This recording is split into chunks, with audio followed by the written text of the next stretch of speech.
particularly white America does, is to criminalize African people. And if you look at the injustice system within the United States, 40% of the people incarcerated are African American. Garvey started a steamship line called the Black Star Line for trade with Africa and the Caribbean, and as transportation for people returning to Africa. The business failed and brought trouble for Garvey. His name shall be cleared because we'll not allow white supremacy to reign.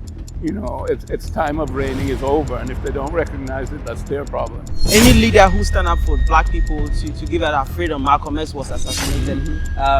Muhammad Gaddafi was assassinated. Martin Luther King was assassinated. Your father was sabotaged, Marcus Garvey. Every single person who tried to stand up to save the black people somehow gets assassinated or sabotaged. It's not somehow, it's systematic. Kwame Nkrumah had a coup against him. The CIA was behind that. Patrice Lumumba was assassinated. The CIA was behind that. And there have been more than 20 coups in the Francophone countries in West and Central Africa in the last 20 years. France is behind that. So the major problem with Africa is the external interference from people who want to steal our resources and hinder our progress as a people. And we have to know who our friends are and who our enemies are. The enemies are the ones that have kidnapped us and enslaved us. The enemies are the ones who have colonized us. The enemies are the ones who are raping our resources. How many people have died in the Congo? 10 million people have died in the Congo in 10 years, so that people could get the gold and the coltan and all of the other minerals out of the Congo. They move whole villages just to dig up the earth. I mean, it's disgusting. The imperialists, and the colonialists, they're disgusting people. Marcus Garvey obviously has one of the largest mass movements in the 20th century. Definitely the largest of people of African descent. Part of Garvey's plan was for some African Americans to return to Africa and create a nation there. It was known as the Back to Africa movement. Marcus Garvey electrifies much of the African American population throughout the cities of the United States with his Back to Africa movement. Race, men, and women unite, Garvey would say. We are mistreated here, we're going back to Africa. We are happy to have you. Now, people who are watching, for me, I was privileged to learn a little bit of history, but I have a lot of young demographics watching. They might not have heard of you. Can you please briefly introduce yourself, who you are, your upbringing, and your parents? Well, I don't think I'm that important. I'm a retired cardiothoracic and vascular surgeon. What that means, I operate on the heart and blood vessels throughout the body, as well as the organs in the chest. So that's what I did until just before COVID. I retired, so started taking it easy at the present time. But I think my only importance is that I'm Marcus Garvey's son, Marcus and Amy Garvey. And of course, Marcus Garvey was a major Pan-Africanist of the first half of the 20th century. And he was the forerunner of people like Kwame Nkrumah and Jomo Kenyatta, many of the African nationalists who went on to liberate their countries. Nnamdi Azikiwe of Nigeria and so on, and Malawi, all of those places. Even Nelson Mandela and so on was influenced by Marcus Garvey. So he made a great impact in the Caribbean, in the United States, and in Africa in terms of his mobilizing people and creating, you might say, black consciousness. Steve Biko in South Africa was like one of his disciples, Kwame Ture out of Trinidad. An understanding of who we are as a people who were dehumanized by slavery and the apartheid systems after that. So he resurrected ourselves as a nation in terms of knowing our history, our traditions, and our culture. He brought that to the fore, and he taught it to, millions of people. His main organs were a newspaper called The Negro World, which had the greatest circulation of any black weekly at that time. And of course, he traveled, all over. His main base was in the United States for several years. And like I said, he mobilized millions of people worldwide to an understanding of who we were, so we could reconnect with our past. And as he said, redeem ourselves as African people. So I'm very, very pleased and proud to have had, him as my father, and his ideology as something that inspired me in terms of my own life. I like that. Now, I want to get to see how it is like to be your upbringing in the home of Marcus Garvey. How was it like as a child? What was he teaching you? What was it like to be? No, well, my mother is the one that raised me, because the last time I saw him, I was 5 years old. I was in England. We had moved from Jamaica to England because he needed to be there sort of at the center of empire to carry on his worldwide business. And we moved back to Jamaica at that time, like I said, when I was 5 years old. And then he died 2 years later, in 1937. So my memories of him are, those of a child in terms of, a presence. But my mother raised me in terms of an understanding of who he was, because she was the other half of the Garveyism, if you will, because she was his match in terms of being a Pan-Africanist, because she had put together his speeches and so on, because he had been imprisoned in the United States because of his activities. And, the FBI hounded him, if you will, J. Edgar Hoover, and criminalized him in terms of false charges. He spent 3 years in jail. So my mother really, picked up a lot of the slack, so to speak, in terms of leadership within the organization, and in raising us, meaning my older brother and myself. So she did that back in Jamaica, and she was very instrumental in teaching me and my brother exactly, who my father was, what the mission was in terms of, as he called it, the redemption of Africa, because at that time, Africa was completely colonized, and so was the Caribbean completely colonized. So he was an anti-colonial, champion, as well as a Pan-Africanist in that sense. So I grew up with that understanding, and with all the details, shall we say, of the organization and the difficulties, the triumphs, and so on. So I got a full education from my mother. Yeah. Now, one of the things that you are really keen on and want to do is to exonerate his name, as the FBI and then other agencies sabotaged his movement. I want you to share light on why you really want this to happen, to exonerate his name. Well, basically, what particularly white America does is to criminalize African people. And if you look at the injustice system within the United States, 40% of the people incarcerated are African Americans, and yet still African Americans only make up 14 or 15% of the population. So the system itself criminalizes, African people. They've done that with my dad. They did that with Malcolm X, who they went on to assassinate. They did that with Martin Luther King. They tried to find something on him, peeping through keyholes, etc., which they did to my dad. My mother was his secretary, and she traveled, with him, but obviously not with him in that sense, in a room or anything. But they were always peeping through keyholes to try to find something, derogatory, but they couldn't find anything. They tried to get him on tax evasion, they couldn't find anything. And they had trumped up charges with an empty envelope and with people who lied. The prosecuting attorney lied, and he coached the witnesses to lie. So, it's a stain on his name. He's a major Pan-Africanist and champion of African people. And his name shall be cleared, because we'll not allow white supremacy to reign. Its time of reigning is over, and if they don't recognize it, that's their problem.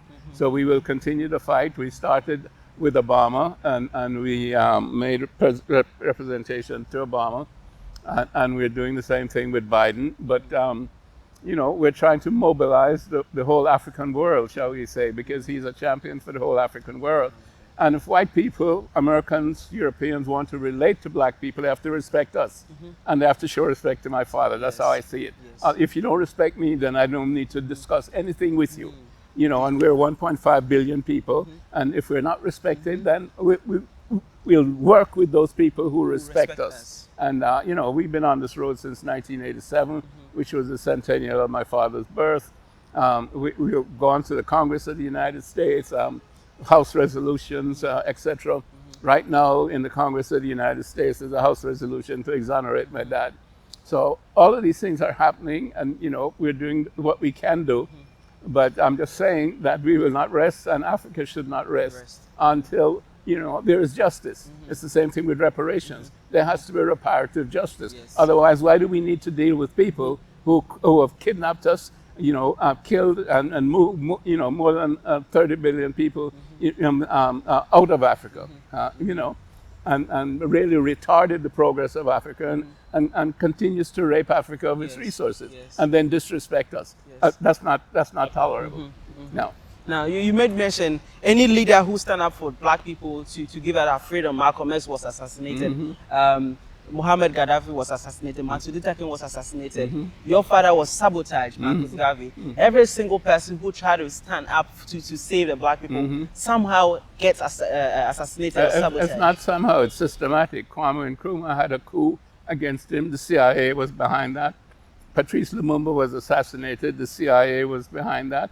And there have been more than 20 coups in the Francophone countries in West and Central Africa in the last 20 years. So they are all deliberate. France is behind that. You know, so the major problem with Africa is the external interference from people who want to steal our resources and hinder our progress as a people.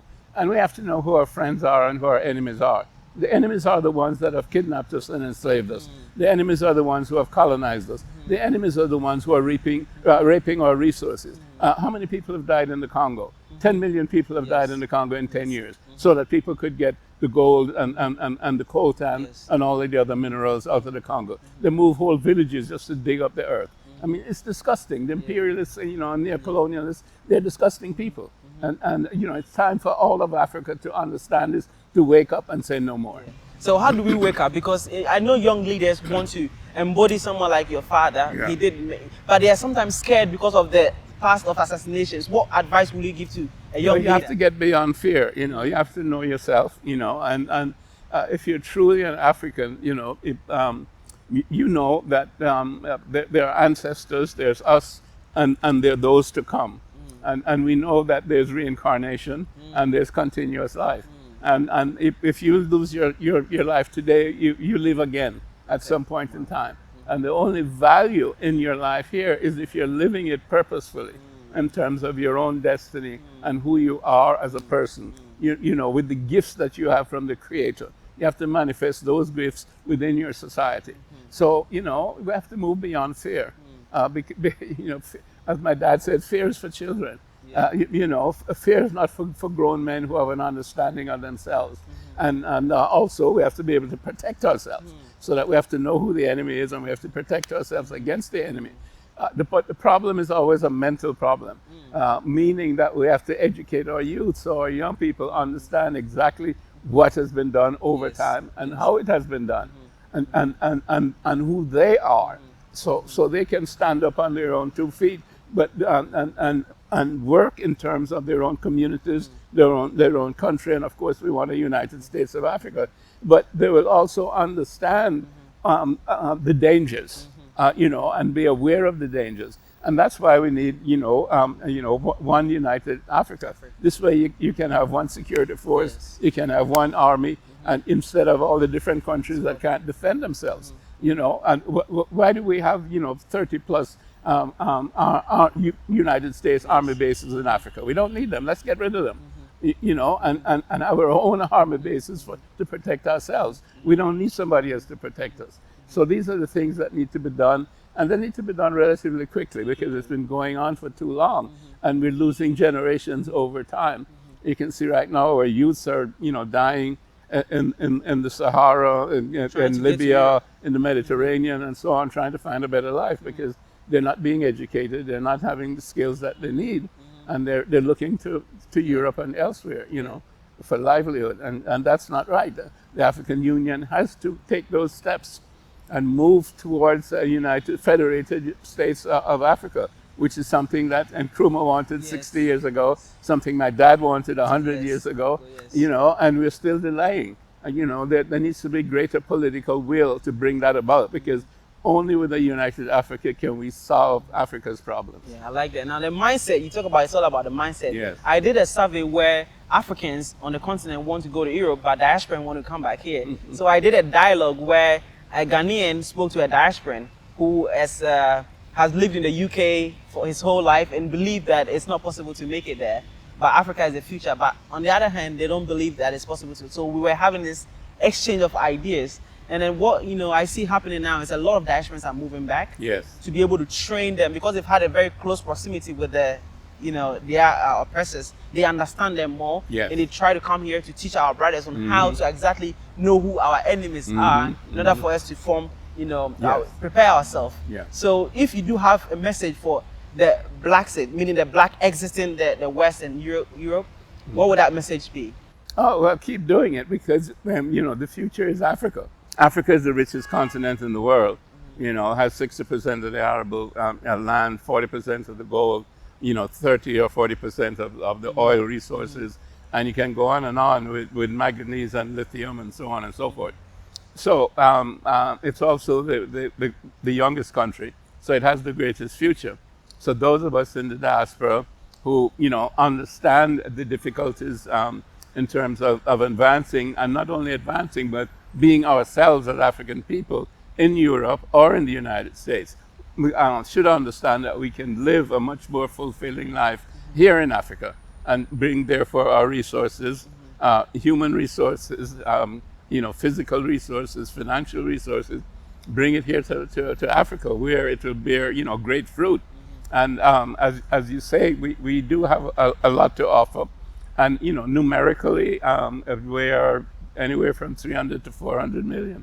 So between those on the continent here, in terms of, the numbers, we end up being at least a quarter of the population of the earth, which is significant. So if we unite, we'll have a significant voice, because we'll be a quarter of the population of the world. We'll have the largest resources in terms of any one continent. So as a geopolitical entity, we'll be able to sit at the table with anybody and speak from strength, not begging, but we'll have a place at the Security Council. Otherwise, we don't need to be at the United Nations. And we don't need to be part of a G7. We can be part of the BRICS. So we have to understand that, that those people who over time have dehumanized us and disrespected us, they're other people, who are more likely to be our friends. At least so far, they have not harmed us, whether it's the Chinese or the Russians or, people in Latin America and so on. We need then to work with those who will treat us, appropriately, and in a friendly, shall we say, fashion, business-wise, etc.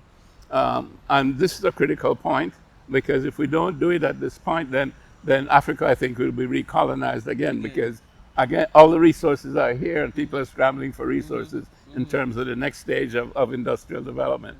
As you know, everything is going green, etc., etc. Lithium, hydrogen, all of these things are needed to go to the next step in terms of industrialization, but with a minimal carbon footprint.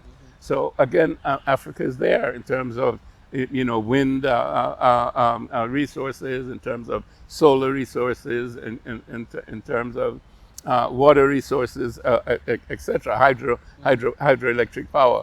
So we have so much, and we need to harness it. They don't need to convince the Chinese, the Lebanese, all these ethnicities. They come. They've been here 20, 30 years, more than that, recently. But somehow we find a hard time convincing our own brothers who just look like us to move back to the continent. They are more relaxed in the West. I had one day someone commented down saying that they would rather live in the US than to move back to the continent of Africa. With someone with that mindset, what would you say from what you've seen with your father do? What would you say to somebody like that? Well, I would say we don't need that kind of person. You know, they have been destroyed mentally, and they need to be in an insane asylum as opposed to coming back to Africa, because they're stupid, they're ignorant, they don't know who they are. You know, they're still carrying water for the white man, but they like serving the white man. That's their problem. You know, and we have enough of those. You know, they've been there a long time. They've been destroyed by the process of enslavement and the apartheid system. They've been miseducated, so they've grown up as people who don't respect themselves, don't respect their history. They don't know their history. So they're ignorant people, and you know, we can do without them. So they can stay there and work for the white man. Yeah, like They're not necessary. Like I said, you know, we have 2 billion people, more than 2 billion people. So you know, those are lost. There are always going to be some lost souls. Losses. So goodbye to the lost souls. Now, one of the quotes your father, Marcus Garvey, made here, I quote, "Take advantage of every opportunity where there is none. Make it for yourself." And then, "I have no desire to take all black people back to Africa. There are blacks who are no good here, with being Jamaica, the West, and the US, and then there would likewise be no good there, which is in the on the continent of Africa. And if you have no confidence in yourself, you are twice defeated in the race of life." Now, saying that quote, does it mean that Africa is not for everybody, even for our people who look just like us? No, Africa is for Africans. Africa is for Africans, those at home and those abroad. And we're the original Africans. I mean, you know, God didn't make white Africans. You know, God made black Africans. You know, when African people traveled around the world, we lost the melanin in our skins because of climatic conditions in Europe and elsewhere. So, you know, I have no problem with that in terms of African being the continent for black people. But of course, you know, other people are welcome if they respect us and want to live harmoniously with us. You know, but we have to take care of our own first. That's the primary thing that we have to do, because we have been targeted over time, at least for the last 500 years, for destruction, if you say, or for utilization and dehumanization. So we have to reverse that before we can start thinking about, well, what are we doing for other people? You know, but when we transform ourselves, then we also transform the world. And it's not something that we'll be doing just for ourselves, because again, you know, we're the progenitors of the world. So when we change, the world changes, because we're the original population, we're the original civilization. And that's the reason why we have all the wealth on the continent. Because if we transform ourselves to be truly African people, the way in which our ancestors were, controlling our own destiny, with the resources that we have, then of course we'll dominate the world, or at least play our part in the world, you know, in terms of, you know, equal relationships with the rest of the world. And then, you know, I have no problem with trading commercially or otherwise, or visiting, or having others visit, etc., so long as there's mutual respect. If there's no mutual respect, as my dad said, well, we don't need them. Yes. You see what I mean? So, but we have no animosity. We're not going to carry a grudge or whatever it is, and so on. But we need to take care of our own first. Okay. Now, I want you to send, this is a special request from Blaxit, which is a YouTube channel. She's been supporting the movement of the exoneration of your father. And she wants you to send a message to Blaxit homecomers. Well, and you know, you're doing the right thing, and you know, be respectful of the people on the continent. Be respectful of the continent itself, meaning Mother Nature. Don't come here simply looking to become a millionaire or whatever it is, and bringing that same ideology of the people who have dominated Africa and have dominated you. Come with an open mind and an African ideology to work with Africans, you know, for the development of Africa and for the development and prosperity of African people. And then you have to fit in, because, you know, you have to, in some sense, learn the culture. You may have to learn a language that you didn't know before. You have to learn certain customs that you didn't learn before. But that's only the superficial aspect of what it is to be an African. You know, because I can converse with you in any language, but beyond the language, we communicate at a different level, at a spiritual level, at a level of consciousness, We know we're brothers. Yes. You know, Yes. I don't have to say anything to you. I can look at you, and you know, I know that you're my brother, and you know that I'm your brother, and then I treat you that way, irrespective of whether we speak the same language or not. So being an African is a very spiritual thing, and we have to live in a spiritual way in order to really integrate with Africa, and in order to really develop Africa. We cannot do it in the way the European has done it, because he sees Mother Nature only as a commodity to be used and discarded, and people in the same way, to be used and discarded. People are not a means to an end. People are the end of the evolutionary process, the end of the creative process of the divinity. So we have to treat people like that. You know, the whole world is a sacred place, and we have to live in that way. We don't need to go to church. We just, the way of life that we live should be a sacred way of life, where we respect each other and respect Mother Nature. I like that. So one of the problems, it's not a problem, but it's a challenge, where I found diasporan and a Ghanaian often put their trauma ahead of the other, saying, an African American saying they've been a lot of trauma from slavery. Yeah. And then the other hand, the Africans believe that they've been mentally enslaved. And so there's almost a contest of who has a bigger trauma. What would be an advice for us in order to move past that kind of mentality?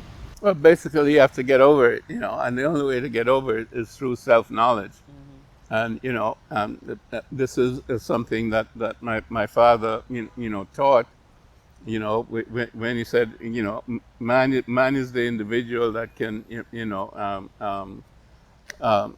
shape his own life, master his own will, and shape his character, and create his own destiny.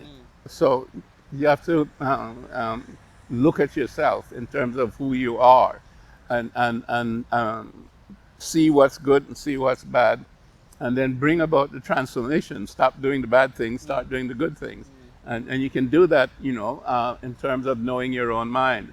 And it's, you want to call it a meditative process, it's a self-analytical process, but you have to do that. Nobody else can do that for you. And that's the purpose of your life. Everybody has a journey. And you may start out ignorant and doing certain things, but if you don't learn from your circumstances, my father said, all the knowledge that you want is in books or in some other place out there, and you can obtain it. And he says, intelligence rules the world, yes, and ignorance carries the burden.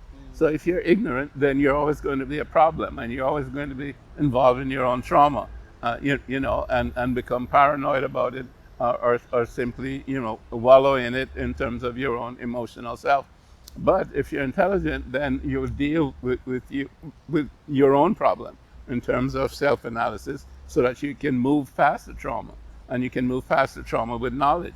Knowledge of history, knowledge of our traditions, knowledge of our culture, and knowledge of who you are as an individual. So you are huge on critical thinking.